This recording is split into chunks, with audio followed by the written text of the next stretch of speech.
sina House Speaker Martin Romualdez at tatanggapan ni Vice President Sara Duterte.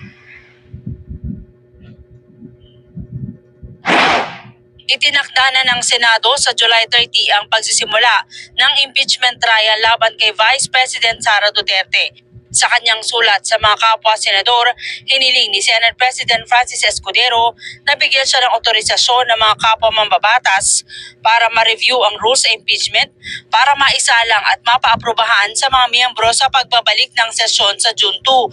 Sa June 3, magko-convene ang Senado bilang impeachment court at manunumpa na rin ang mga mambabatas bilang mga senator judges. Sa June 4, sisimula naman ang pagpapadala ng summons habang itinakda naman sa June 14 hanggang 24 ang pagtanggap ng mga pleadings. Itinakda naman sa June 24 hanggang 25 ang pre-trial. Para magkaroon sila ng ideya na at nang habang recess ay matimbang na nila kung ano talaga yung gusto nila at anong magiging pasya ng mas nakararami kaugnay niyan. Pangatlo, minabuti namin na bigyan ng kopya nitong mga bagay na ito, yung sulat sa mga senador, yung calendar of activities, at gayon din yung special order na inisyo ko na inaasahan at ang iba't ibang opisina dito sa Senado ng mga magiging papel nila kaugnay ng impeachment kapag nangyari na nga yan. Lahat yan pinagbigay alam din namin sa Kamara sa pamamagitan ni Speaker Martin Romualdez at sa nasasakdal kay Vice President Sara Duterte para sa kanilang impormasyon, reference at kaalaman sa interes ng pagiging transparent. Dahil lahat ng nakasaad doon, pinag-usapan na natin at hindi naman bago at hindi sikreto. Kaya lang, binabuti na namin isulat yon at gawing formal para kung may gustong mag-question.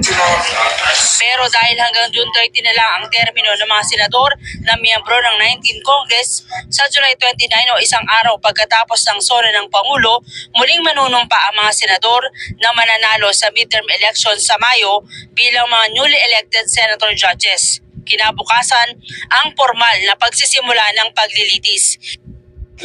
July 30 yung trial, malamang magsisimula. So example, kung ang oras ng trial ay alas 9 ng umaga, magre-resume kami bilang impeachment court. Pag kami magsesesyon naman ng alas 3 at mag-adjourn yung impeachment court ng alas 2, edi mag-adjourn kami sa impeachment court ng alas 2 at pagdating ng alas 3, magre-resume kami as a Senate. Iniutos na rin ni Escudero ang pag-oorganisa sa administrative support ng Senado na uupo bilang impeachment court hanggang sa mga security personnel para matiyak ang maayos na impeachment proceedings. Binigyan rin ng listahan ng assignment ang Senate Secretary at iba pang pangunahing tanggapan ng Senado. Pero inamin ni Escudero na walang legal team na gustong tumanggap ng kanilang alok sa ngayon para tumulong sa impeachment trial. Yung unang kinausap namin, kaya ayokong bagitin sa inyo noong una, tumanggi. Dahil yung kanilang mga commitments prevents them from participating in supposedly highly politically charged cases. So we are still searching.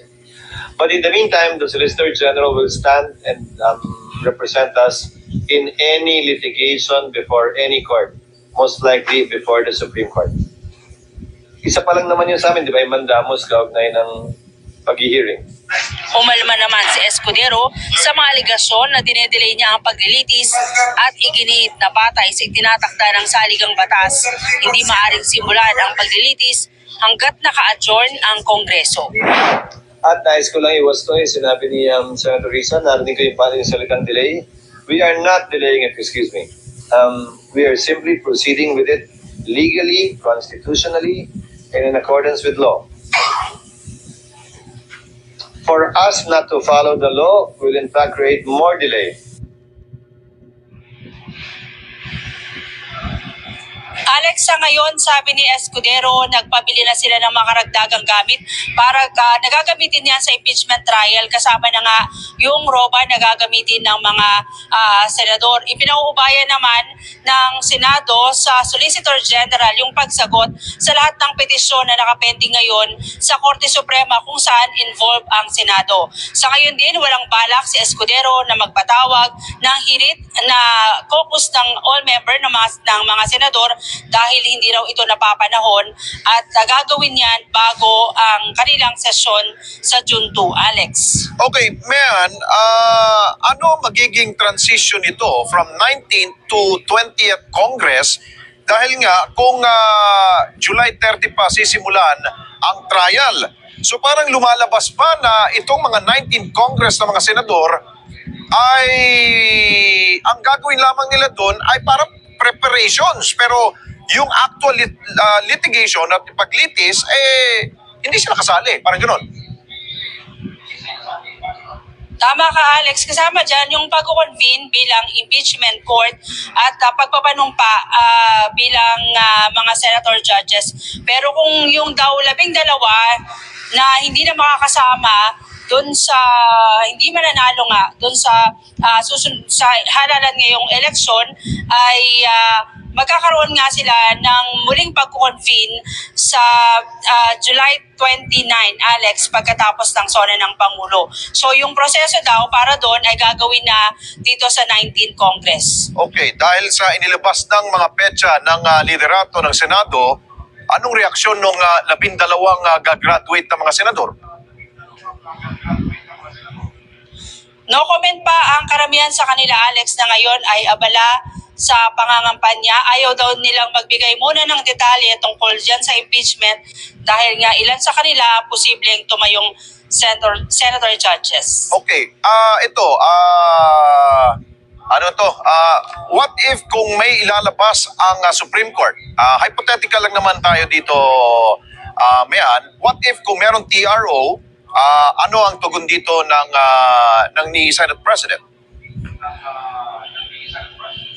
Yan daw ay pag-uusapan, Alex. Yan daw maaaring magpatawag ng caucus si Escudero para pag-usapan yan ng mga senador kung susundin ba o hindi ang utos ng Korte Suprema.